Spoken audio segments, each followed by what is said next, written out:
So, what really is a company's greatest defense against its rivals? Hint, it's not always about having a better product or a slicker marketing campaign. Nope, it's often something much, much stronger, something that's literally written into law. Today, we're going to dive deep into one of the most powerful concepts in business, the regulatory moat. Let's just put the question right out there. When you're looking at a business, what's the one defense that can truly stand the test of time? The one thing that competitors just can't get around, no matter how much money they throw at the problem. To really get this, let's use a little analogy. I want you to picture a company as a big, strong castle. And its profits? Well, that's the treasure, locked away inside. The problem is, for every single business out there, you've got competitors, and they are always at the gates, trying to get a piece of that treasure. This means every company needs a solid defense, a moat to protect itself. And the deepest, widest, most alligator-filled moat of all is what we call a regulatory or legal barrier. We're talking about special protections that are handed out by the government itself, protections that literally build a wall around a company's business and shield it from anyone trying to horn in. To put it another way, think of it as a government-backed shield. It's like a legal force field that just stops rivals dead in their tracks before they can even think about starting up. Pretty powerful stuff, right? So how exactly are these incredibly strong moats built? Well, they usually come in 5 main flavors. You've got government licenses, which are basically permission slips to even be in business. Then you have the even more powerful mandated monopolies. Of course, there are patents and intellectual property, and sometimes the barrier is a bit sneakier, like sky-high compliance costs or the nightmare of getting environmental permits. Let's break each one down. All right, first up, government licenses. For some industries, you absolutely need a golden ticket from the government just to play the game.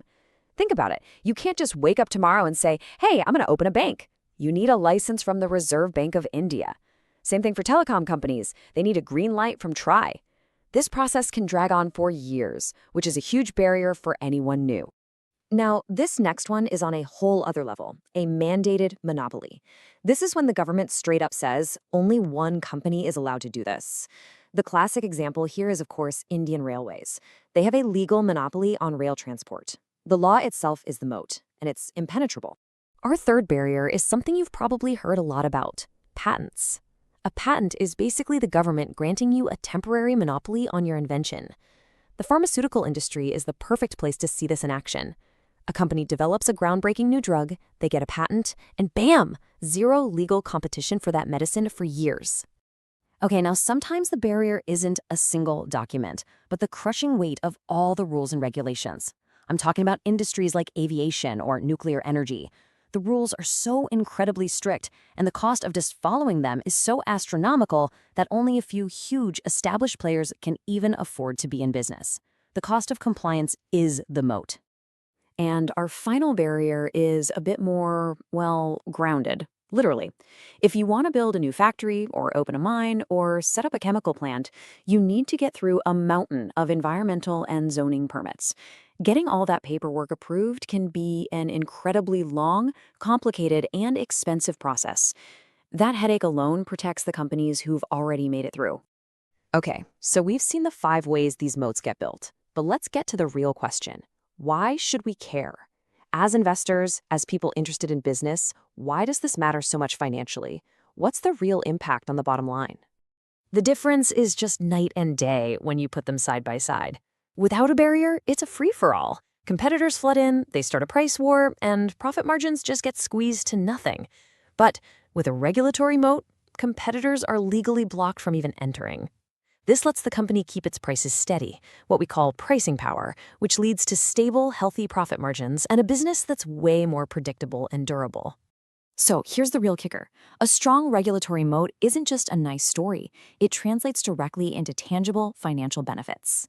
We're talking more stable revenues you can count on, much higher returns on the money you invest in the business, and cash flows that are way more predictable. These, my friends, are the signs of a truly fantastic company. This whole idea, this entire analysis, really boils down to one simple but incredibly powerful question. A question you can ask yourself to figure out if a company has this ultimate defense. And here it is. This is the key that unlocks everything. If a competitor with bottomless pockets decided to take this company on tomorrow, would the law itself stand in their way? And, just as important, for how long would that protection last? Honestly, the answer to that one question tells you almost everything you need to know. If the answer is no, well, that company is exposed. It has to fight a constant, brutal battle on price and quality.